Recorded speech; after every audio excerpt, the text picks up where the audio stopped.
Rise up, rise up, rise up, rise up. Good morning to all of the grounders out there ready to take on the day, take on all challenges, take on all of those hard tasks that on a Wednesday morning that you must accomplish. Good morning. Welcome to Unintentional Grounding Live. My name is Lieutenant Dan.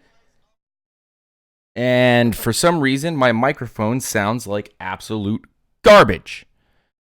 So we're going to try to fix that the best that we possibly can. Do the best that we possibly can. And try to make that into a better setting there. I don't know why. I have no idea why it is acting like this. And making me feel like a terrible, terrible, terrible person. To get this thing started. This is what I did not want to get this thing started. So give me one moment as don't you go anywhere. Don't you go anywhere as I try to fix these microphone issues that is plaguing me currently. Red. Nice and roomy, but they don't fall off. Oh my God. Okay. Let me see how bad this is. Person. To get this thing started. Okay, so that is not as bad as I thought it was. Why does it, why? All right, fine, whatever. Good morning. Welcome to Unintentional Grounding Live. Sorry for the delay. Thank you for coming in, taking on the challenges of today, getting ready for training camp day number 3, which is already kind of come and gone.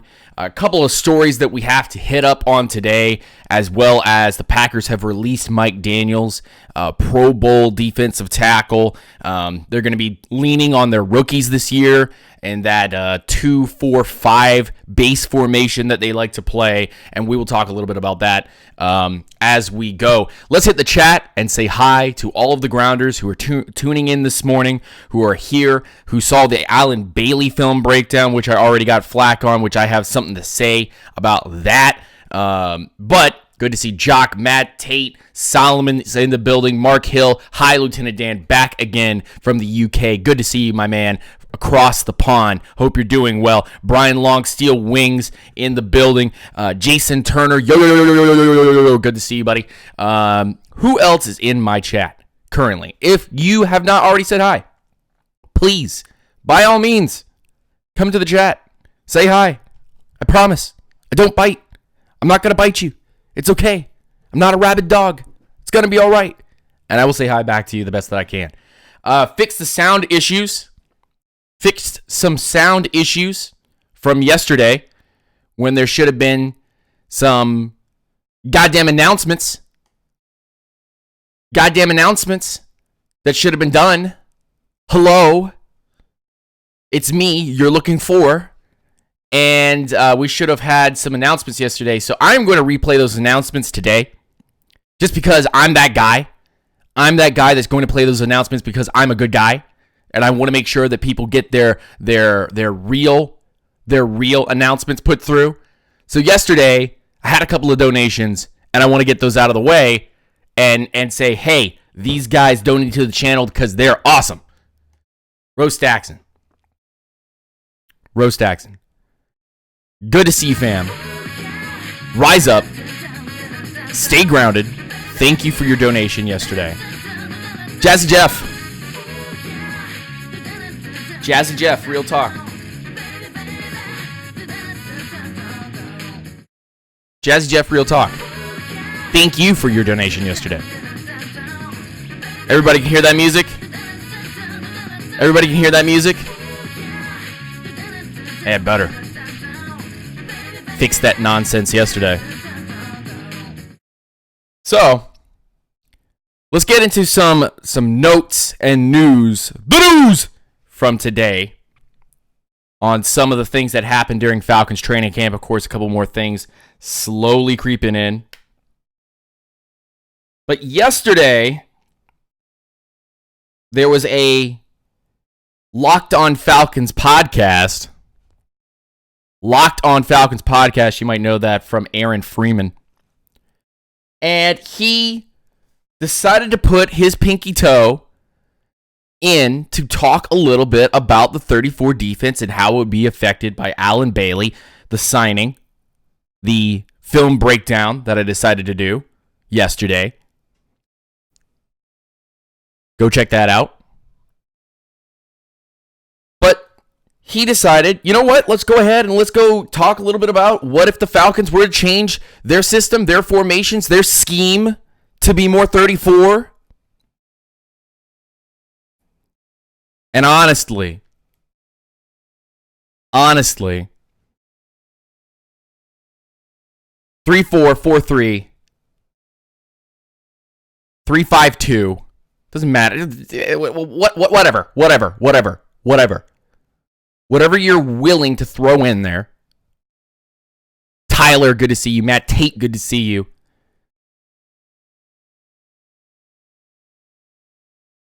Colby Daniels, good to see you. Probably murdered that. I'm so sorry. But it's funny that the other media sources are finally deciding to put their toes in. AJC was forced to see it on the field. A guy like Aaron Freeman has been interested in seeing if this is a development because he doesn't want to just throw himself into the water.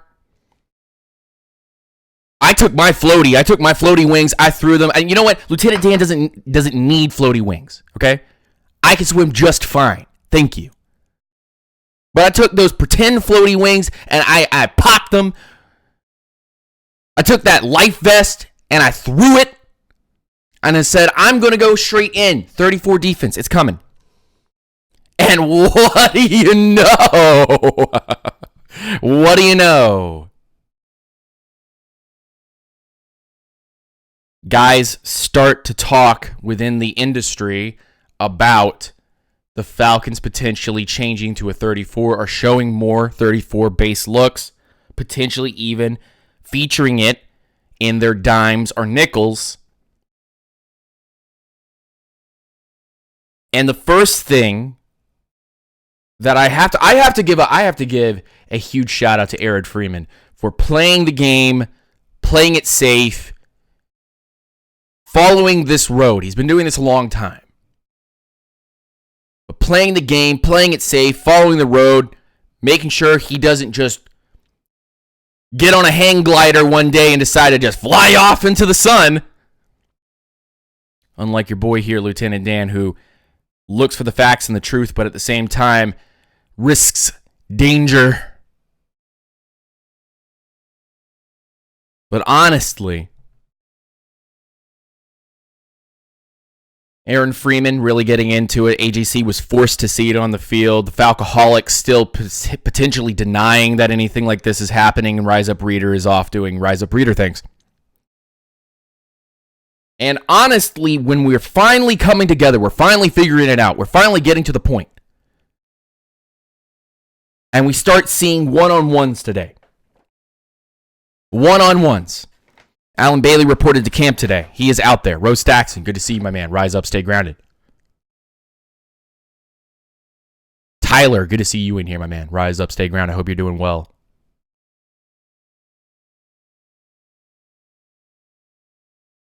But here we are, one-on-ones today. Keeping in mind that the 34 defense is going to be something prominent.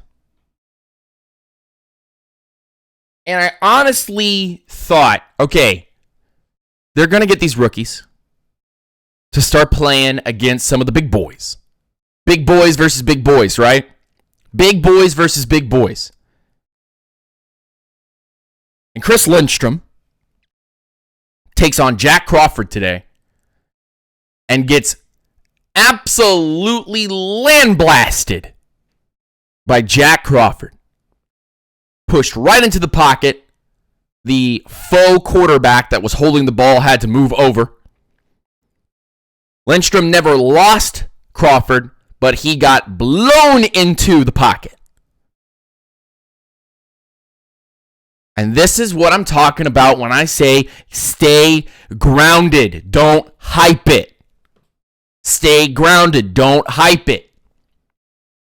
Keep a level head. Because we're going to see these kids get beat up in practice.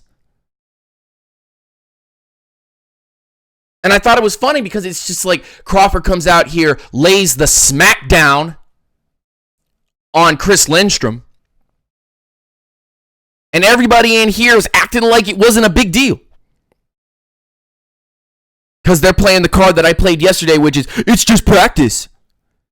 That's a one-on-one rep, buddy. And that doesn't look good. That looks bad. That doesn't look positive.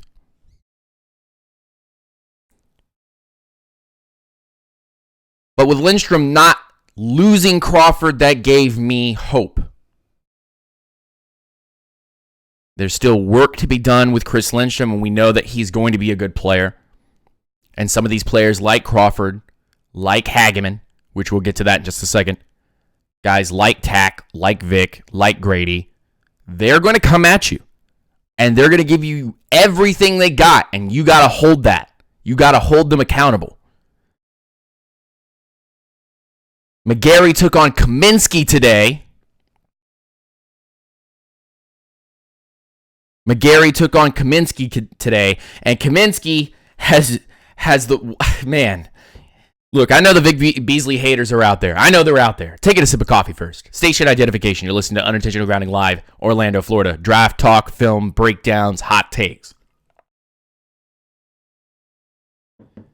But Kaminsky took on McGarry today. Kaminsky comes out here with this terrible spin move.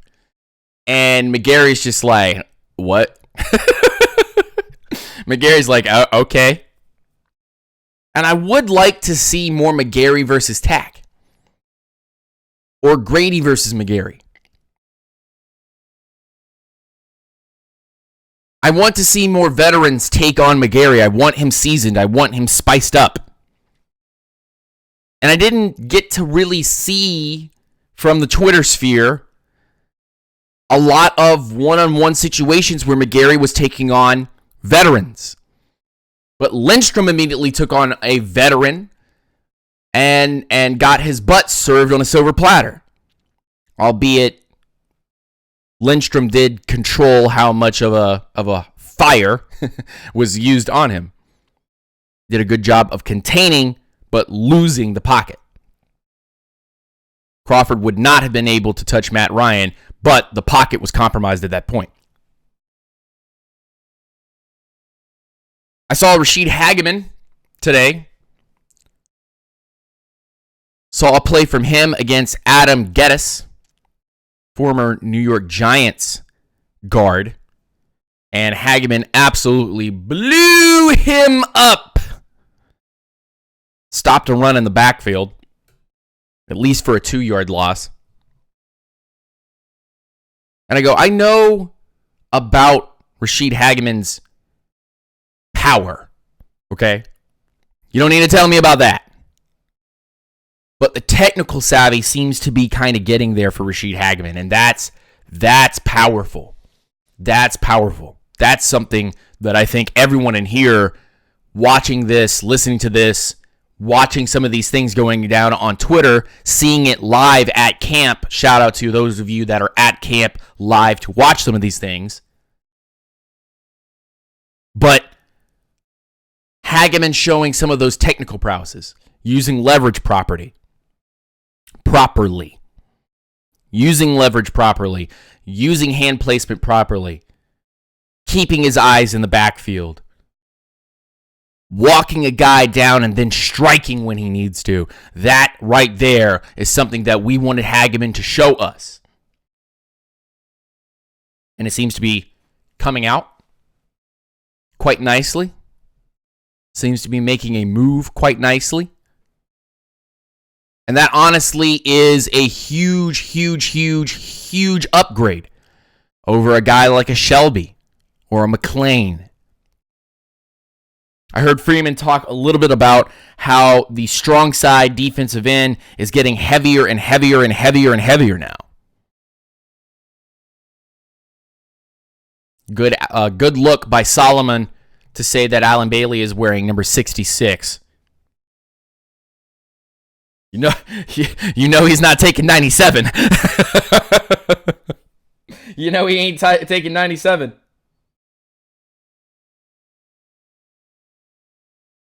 Kelsey Conway, respect her reporting. Really do. Falcons fan 71, good to see you. C. Glenn, what's going on, my man? Christopher Perkins, good to see you, dude. Seems like James Carpenter and Jamon Brown are battling for that left guard spot, the starting spot. This is just my observation, and I'm basing it off of who's been with the ones this week.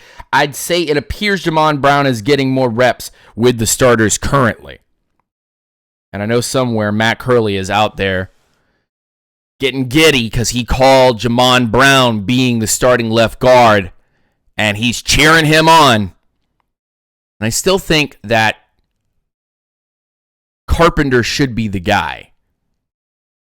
Carpenter should be the guy to take those reps. And here's why. Just a heated thing for me, just a very quick explanation. Why would you spend extra money on Carpenter and Brown if Brown is going to be the guy that you're going to go with at the end of the day? You brought Brown in, you had him do interviews, you had him all over the line, and now you have him placed in the same spot that Wes Schweitzer is out there potentially playing. And you're telling me that it's a battle between Brown and Carpenter, but Wes Schweitzer's just chopped liver at this point, right? He's just gone unless he's getting backup center reps, which you don't need a backup center necessarily. You could use a backup guard that's already in a position to back someone up to back up that position. You're only going to carry something like 9 offensive linemen anyway, so at the end of the day, your starting 5 plus 4 backups is going to happen. I think Brown being a versatile guy that can play both guard spots, most likely more right than left, but suddenly getting left guard opportunities just seems very alien to me. Seems like it just kind of reaching for something there. But if he's winning it, he's winning it, and that's all I can say. If he's winning it, he's winning it. That's all I can say. Andre, good to see you in the chat, my man. Marcus Johnson, good to see you. Rise up, stay grounded. Hope you're doing well. Cody Paul, good to see you in the chat as well. But if Jamon Brown's going to win those particular battles, and he's going to be given those opportunities, and if he does win those opportunities, and he does win the battle, win the war, not just the battles, but wins the war, then boom, Jamon Brown is your starting left guard, and then we got to start talking a little bit about how Jamon Brown, while he does have some experience, he's not a true left guard. And we have to start talking about Jake Matthews next to Jamon Brown, next to Mack, next to Lindstrom, and then talk about how long Tyson Bryler is going to keep the job until McGarry steps in. And you don't want to put 2 rookies next to each other and get Matt Ryan killed. That's a recipe for absolute disaster, and I would rather not. Saw some nice catches from Mohamed Sanu today, Calvin Ridley. But actually, people have been talking really highly of Devin Gray, who I had forgotten is on this team for some stupid reason.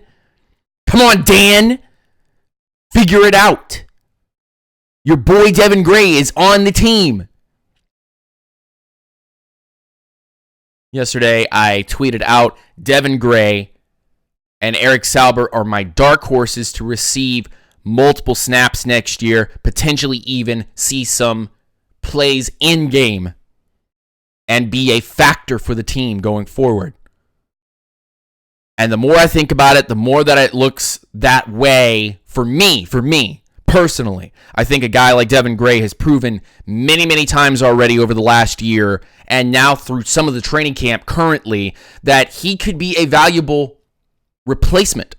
Yes, Russell Gage is cool, and Justin Hardy's cool, by the way, who's been getting some hype in camp because he's been catching balls left and right. But a guy like Devin Gray is also doing the same thing that a Justin Hardy is doing right now.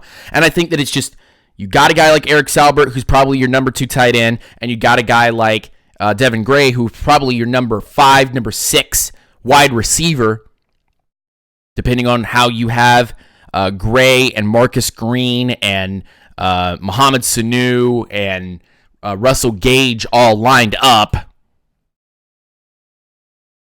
But with this group right here, I think a Devin Gray can slide in and become a secret weapon for you. And actually, somebody that actually liked that tweet was Mrs. Salbert, Eric Salbert's mom, who I just gotta give a shout out to. Thank you for liking my tweet, and thank you for listening to the show, and or just seeing that there's somebody out there that actually gives a damn. Because honestly, Eric Salbert is incredibly talented, and I don't know why he's being so underused, criminally underused.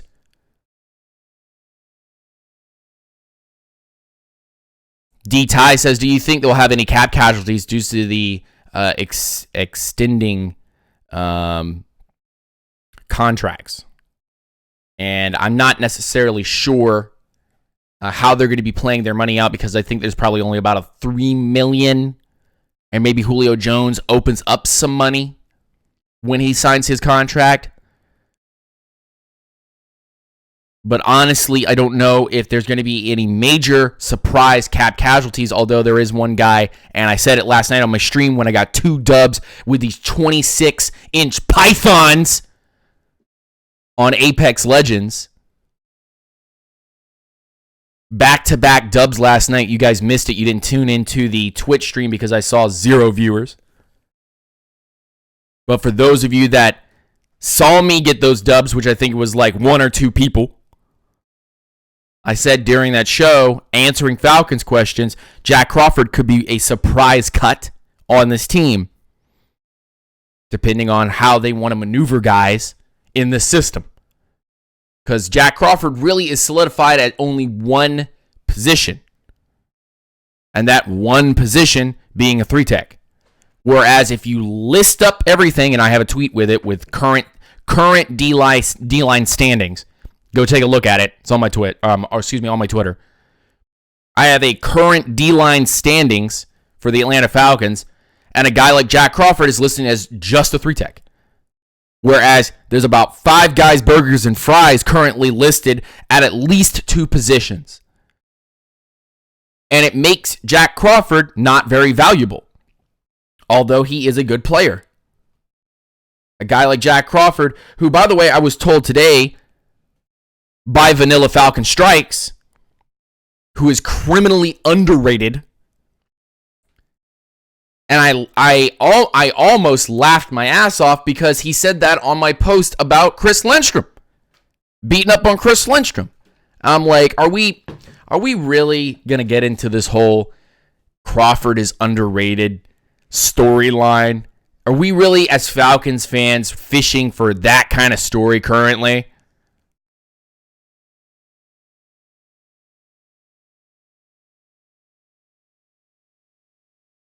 Boy Bangley in here, Crawford can do whatever he wants if he puts his mind to it. I think that's a nice way of saying it. But Crawford is limited currently, and if he were to try to play some 5-tech, maybe that's where he can be as a player, as someone that you can use around the line. But currently he's locked into one position, and that makes him a 43 guy. And if the Falcons are going to showcase more 34 stuff, unless they're going to be playing a lot of nickel with that 4-down lineman type deal, then Jack Crawford is on the back burner because you've got a lot of guys. It's a logjam currently of guys that are sitting there waiting for an opportunity. I'm going to quickly try to find my post to Pat yesterday. But this is the logjam that you have currently with the Atlanta Falcons on the D-line. Listen up, kids. Defensive end and defensive tackle. Currently, Davidson, Sanat, Crawford, Grady, Allen, Kaminsky, Hageman, Claiborne, Tack, Beasley. And on the outside looking in to Tui Mariner, Justin Zimmer, Austin Larkin, Durant Miles, Chris Odom, and hurt currently Michael Bennett and Steven Means. We've got a very, very, very, very, very, very, very big logjam currently going on.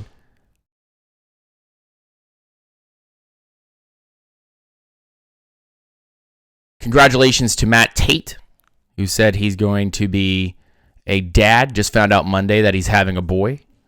And congratulations to him. Could the chat please give a shout out to Matt Tate? Hopefully everything goes well. And congratulations, sir. I hope everything goes smoothly for you. And then Joseph Sandberg says that Crawford's just a guy that got paid just because Ron Marinelli just got one season of decent stats. Oof. Rose Staxton says 34 film breakdown, please. It can be done. It can be done. We can put this kind of stuff out if you so desire it. If you so desire such a film breakdown, we can provide that for you. But the logjam at defensive tackle currently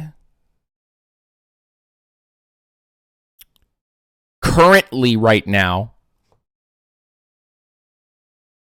says to me, because usually the Falcons keep about 10 or more defensive linemen.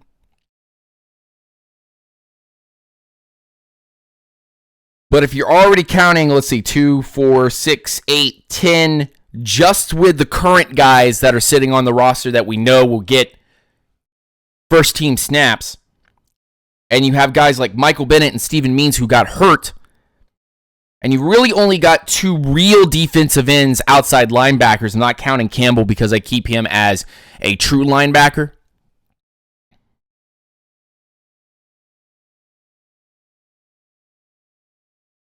But of the guys like Mariner and Zimmer and Larkin and Miles and Odom, who of that list right there is going to either beat someone or somehow slide in to the top spot? And if you've got guys like Kaminsky, Hageman, you've got guys like Allen and Grady and Sanat that can all do Jack Crawford's job, where does Jack Crawford get the snaps that he desires? I don't know, man, but if you're doing 5 preseason games, at least 2 of them, you'll figure this out, right?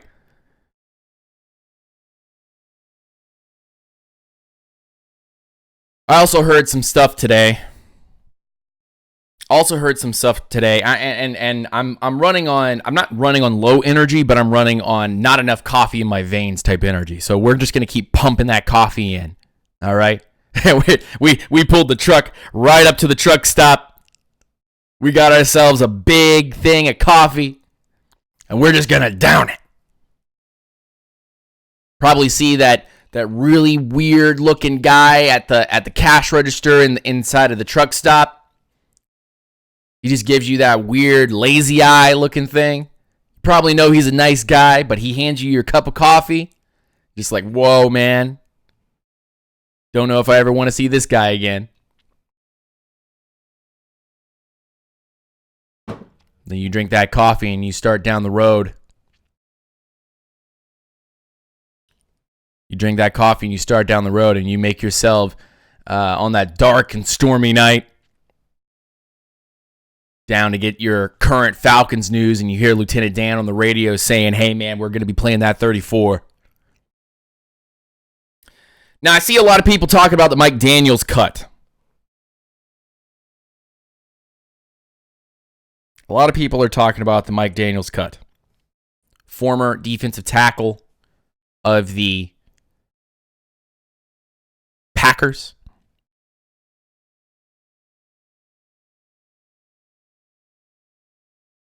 And that the Packers are famous for playing that 2-4-5 formation. That's their base. And so, at 291 pounds, 6'2", I believe, or 6'1", Pro Bowler, but was only able to play 10 games last year, had a foot injury, was plagued by that foot injury last year. And the Packers have a logjam of young talent. Kingsley Keke is one of those talents. Let's talk about a couple other guys that are there. Dean Lowry, Kenny Clark are going to be there. Rashawn Gary, Martavius Adams, all of those guys are going to be there as replacements for Mike. And Mike has already said that he wants to be part of a contender. He wants to be part of a big boy group of guys that are going to go get a Super Bowl. A superb owl.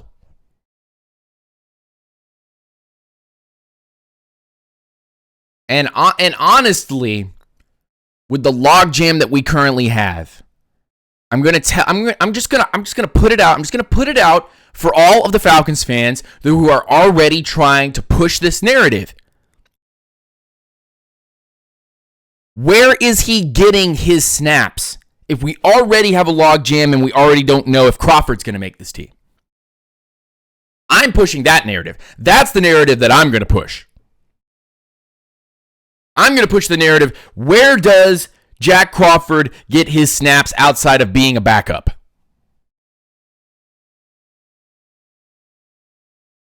Where?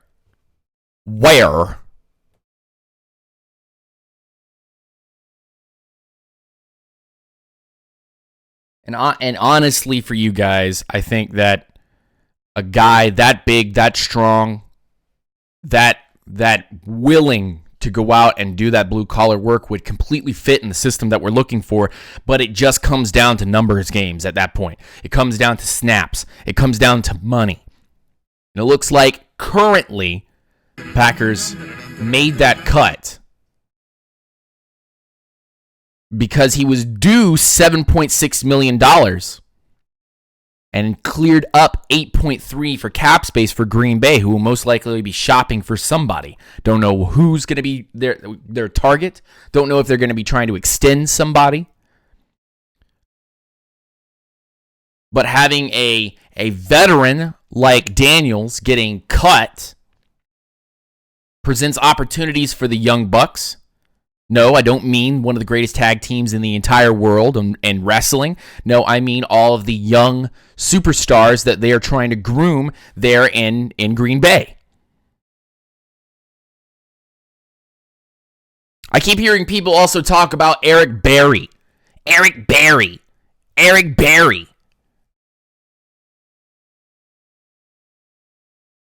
And I keep asking, okay, so what are you going to do?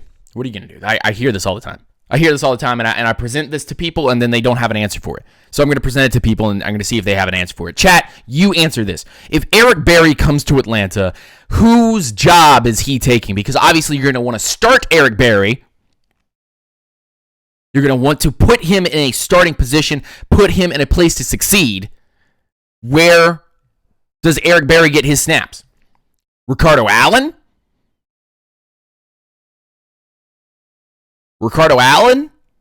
Is that who you're going to take off the field?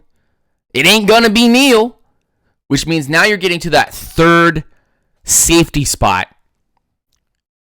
And yeah, if you're putting a lot of big nickel and little nickel out there, my question is, are you going to take KZ off the field?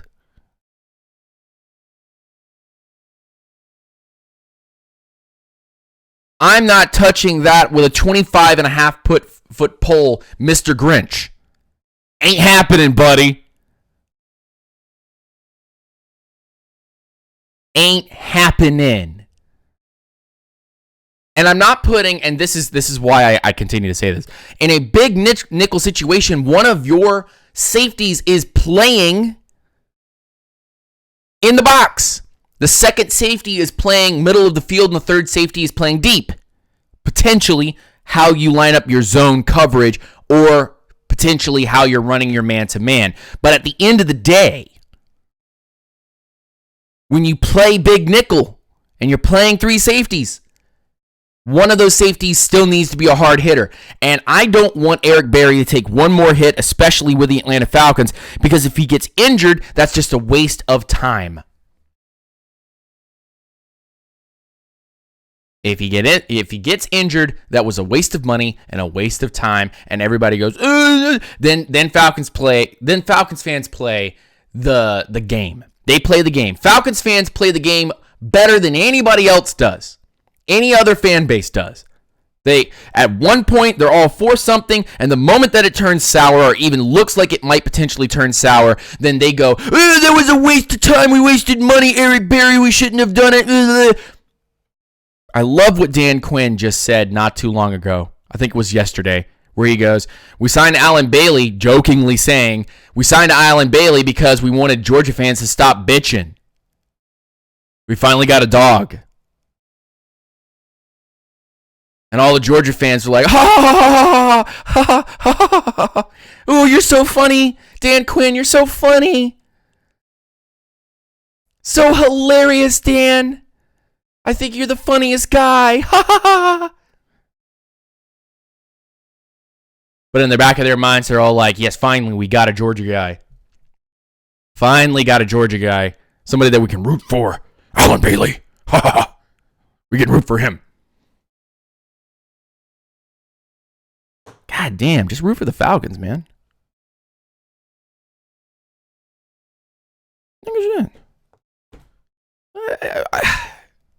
Shit, man. I can't say the word. I can't say the N word because that would get me absolutely blasted, and obviously I'm not going to say it on YouTube. I don't even say it in real life. But I love Logic when he came out with that collab with Eminem, and he goes, "Can you even rap in shit? Like, do you even root for the Falcons? Shit."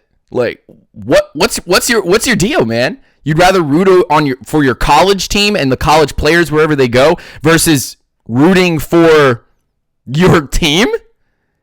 Falcons fans, man. Falcons fans. Some of those fans, man. Some of those fans that chirp the loudest and squawk the loudest. They're out there on that power line, and they're out there rant, rant.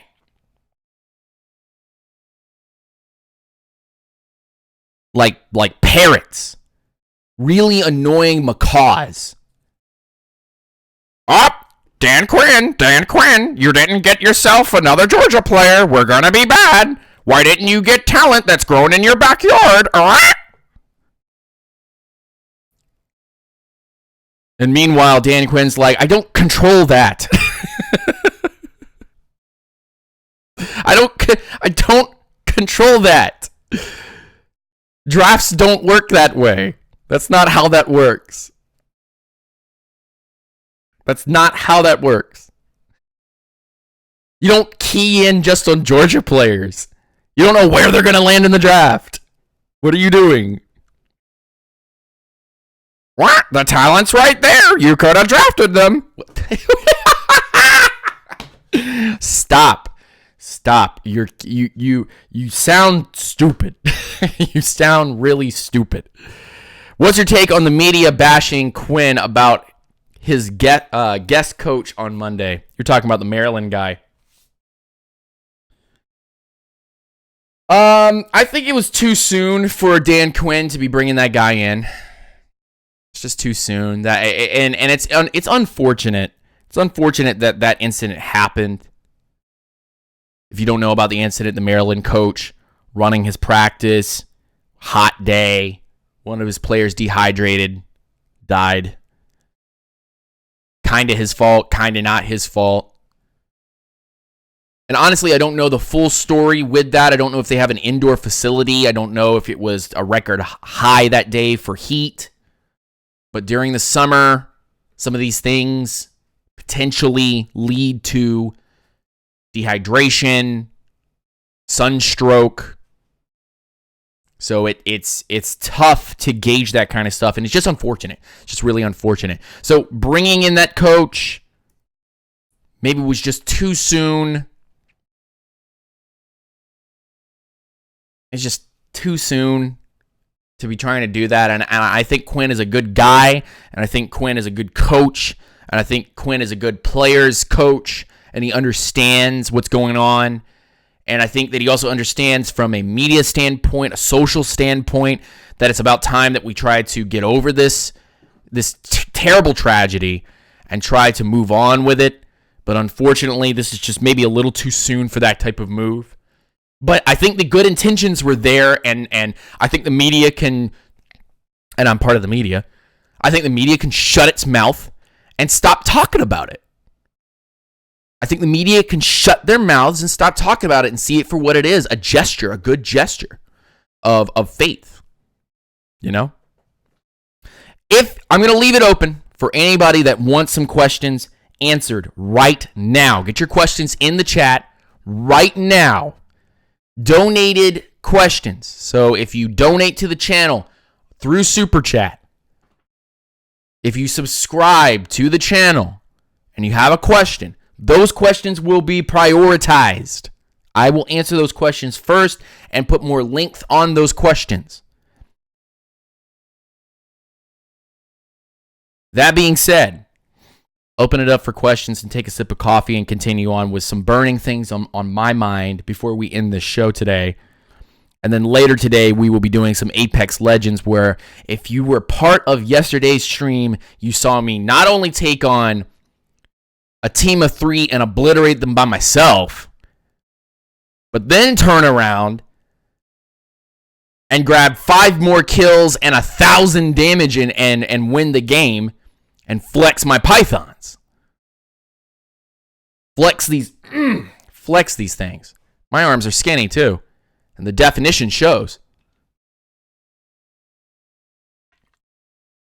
Another sip of coffee because if I don't, I'll burn and crash.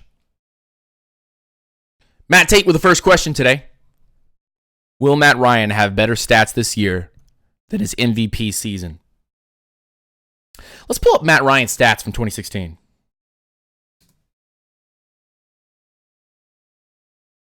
Matt Ryan's stats 2016. Let's compare them to 2018. Let's see. Matt Ryan, 69.9% completed percentage, and in 2018, he had a 69.4%. Let's see. He threw for 4,944 yards, and then 2018 he threw for 4,924 or 44 in 2016, 24 in 2018. Let's see. 2016 he had 38 touchdowns. 2018 he had 35 touchdowns. Both years he had 7 interceptions, and he had a QB rating of 117.1 in 2016. And in 2018, he had a QB rating of 108.9.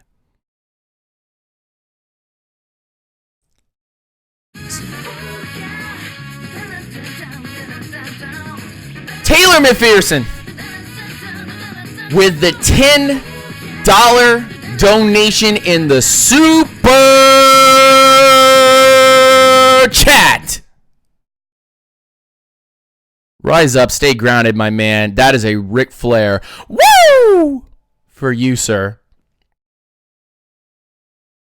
So to answer Matt Tate's question, I think he will have similar numbers to what he did in 2018.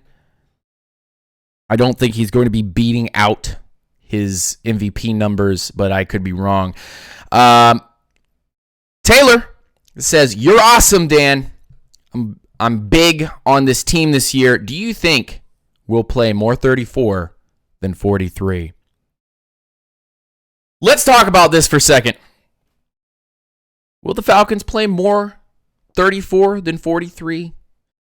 Well, statistics show that the Falcons potentially will not be able to play more 34 than 43 because your nickel defense is a 43 set. You're going to have 4 down linemen, 2 linebackers, and I believe that's 5 guys, burgers and fries in the backfield, if I've got that correct.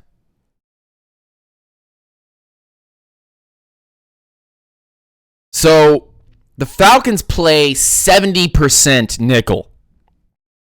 They are a nickel team, and their base formation is a 43 under, which is basically a 34, but you have 4 traditional down linemen.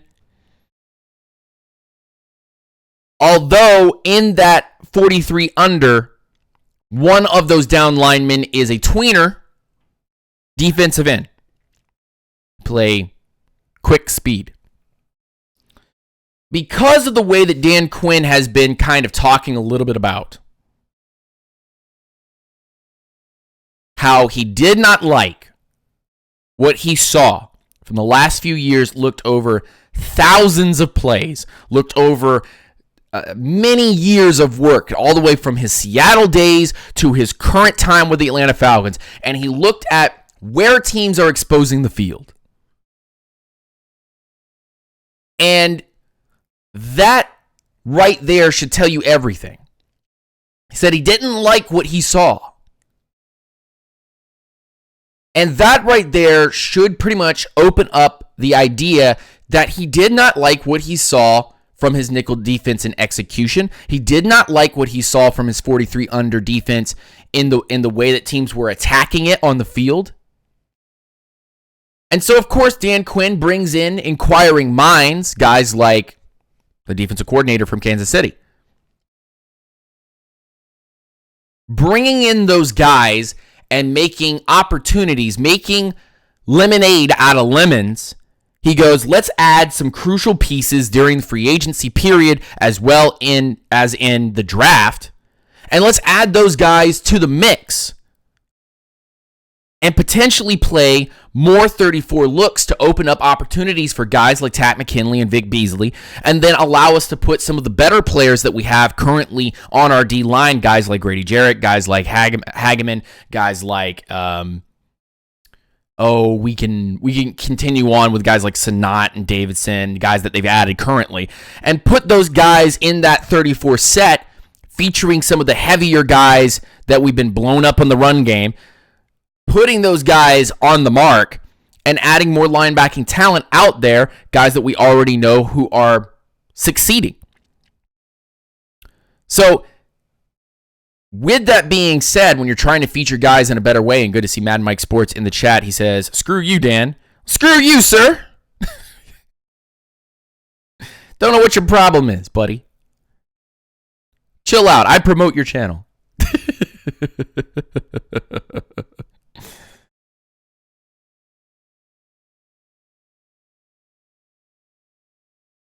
But to see those changes starting up in practice, I can say that I don't think it will eat into the 43 looks in that nickel.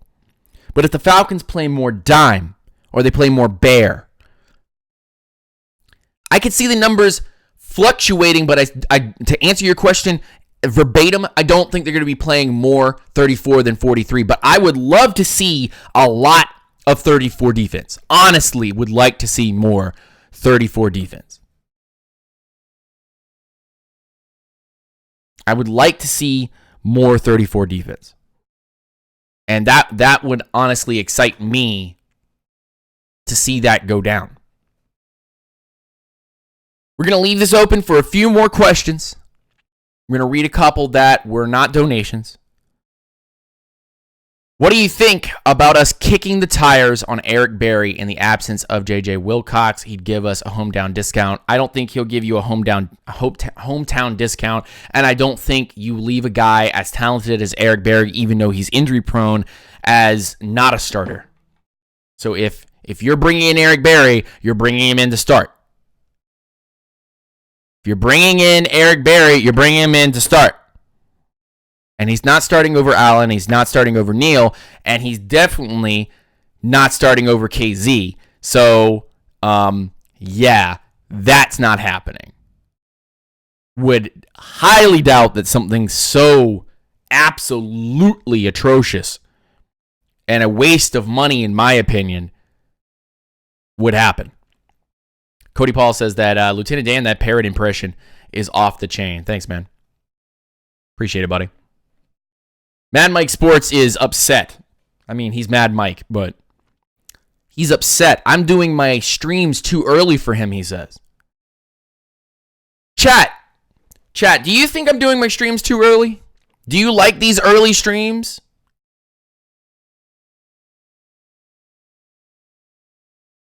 Because honestly, I do.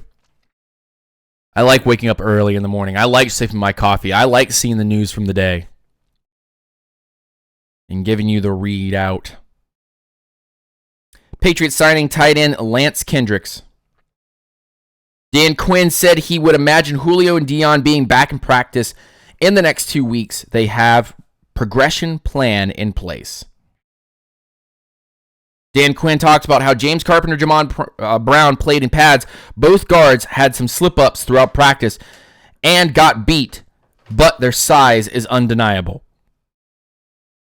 Look, man, I'm just going to say it right now. If these guys are slipping up during the season, bleh, bleh.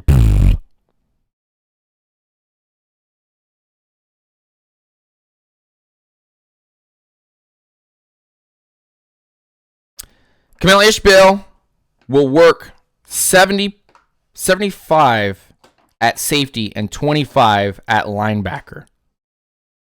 That's interesting. Why is Kamel Ishmael working 75% at safety and 25% at linebacker? Sounds like a strong safety to me.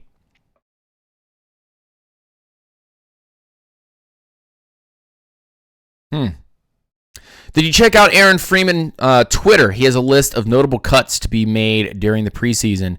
I did not check out Aaron Freeman's tweet. Tag me in it, my man. Tag me in it. I'll go take a look. Dan Quinn said that he liked the good-natured trash talk back and forth between Matt Ryan and Desmond Trufant, and said he liked how Zimmer Hagman performed in pads on the D-line. He likes to keep Zimmer around. I'm not sure about this. I'm not sure about this whole Zimmer thing. I don't understand. Why does he like Zimmer so much? Am I missing something here? Maybe I am. Maybe I'm just talking outside of my mouth. Julio Jones talking to the media with the Falcons. Jones said every day he's getting better, taking it slow. He'll be ready to go. Dan Quinn talking about Chris Lindstrom and Caleb McGarry this morning. Definitely we'll have to listen to that a little bit later and see what he's talking about. Chris Lindstrom versus Grady Jarrett battle here. Show me. Wait, what? Oh, well, look at that. Okay, so he blew up Carpenter, but then when he went to go blow up Lindstrom, he got held up. Lindstrom, what? Lindstrom took McGarry. Or, excuse me, Grady Jarrett. Lindstrom took Grady Jarrett. Well, did you look at that? Just when I saw him get blown up by Jack Crawford, and then Grady Jarrett. Good job by Lindstrom actually recovering from that swat from the hands. Honestly, that was really good. That was really good. Grady swatted the hands, but then Lindstrom recovered, came back and pushed him outside of the pocket. But Carpenter got abused. Carpenter got absolutely beaten. Oof. Big oof. Falcons head coach Dan Quinn talked about the first padded practice and how it offers a better evaluation of the big guys. Lindstrom is Vach's son. Actually, you know what? Before I end this stream, Joseph Sandberg, I'm calling Vach Lombardi out. He hasn't had me on his show. That man won't talk to me. He's gotten so snooty with his Cowboys talk. He's not acting like the salt of the earth. He's out here proclaiming some crazy nonsense. And I'm telling you right now, he's not talking to us anymore. Why is that? What's up, Vach? Where you at, bro? Where you at, though? I got beef. I got beef with Vach Lombardi. The man won't talk to me. I say, hey, what's going on, boss? I see 2 weeks later that he replies to me. Cowboys fans. Goddamn Cowboys fans. Snooty and doing their own business. Meanwhile, I'm out here trying to extend an olive branch, trying to put out a hand, be like, hey, what's going on, my dude? Thought we were friends, bro. Where you at, Vach? No? No, you don't want to talk? Because you got things to do? Interesting. Also, he said good things about Chris Lindstrom. I think we all did. I think we all said something similar to, Chris Lindstrom. Raymond Eller says, hey, where can I go see that tweet? I just retweeted it on my Twitter. So you can actually go watch it from there. Just retweeted it. That being said, thank you guys for tuning in. I want to say thank you to you guys for coming in here. Taylor McPherson, thank you so much for the $10 donation. Really appreciate that. Keeping the channel alive. Keeping us going. We got more film breakdowns and more video games to play. I'm going to be doing my McGarry film breakdown, and I'm going to be doing that on Twitch. That is not going to be here on YouTube. I'll be cutting up some stuff from the Twitch live stream. But this weekend, I'm going to be doing a Caleb McGarry college film breakdown. All his 2018 tape. And I'm going to be chopping a little bit of that up and putting it here on YouTube, the best parts. It's just going to be called a Caleb McGarry highlight film breakdown.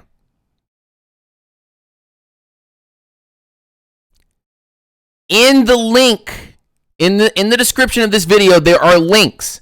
In those links are, hey, follow these guys on Twitter and YouTube and Instagram. Mad Mike Sports is one of those guys.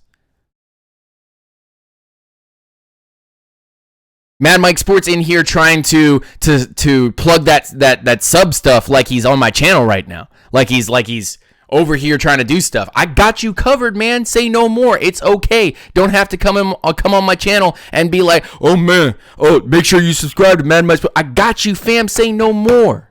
I got you. Mad Mike Sports is doing some incredible stuff over on his channel. Go check out The Real Pat Man, GA Care Project, as well as A Rare Piece. Make sure you also check out in the description of this video. Make sure you also check out, I believe it's New England City Sports. They're doing all of the thumbnails for us. For all of our stuff. Rise up, stay grounded, take it easy. Listening to nothing but the facts and the truth from your boy Lieutenant Dan here on Unintentional Grounding Live. Draft talk, film breakdowns, hot takes. I will talk to you guys a little bit later and see you guys later today for some Apex Legends on Twitch. Link is in the description of this video. Open up the description, go down there and go take a look. Thank you for all the subs, the likes, the shares. Make sure you hit that notification bell. Rise up, stay grounded, take it easy, y'all. Peace.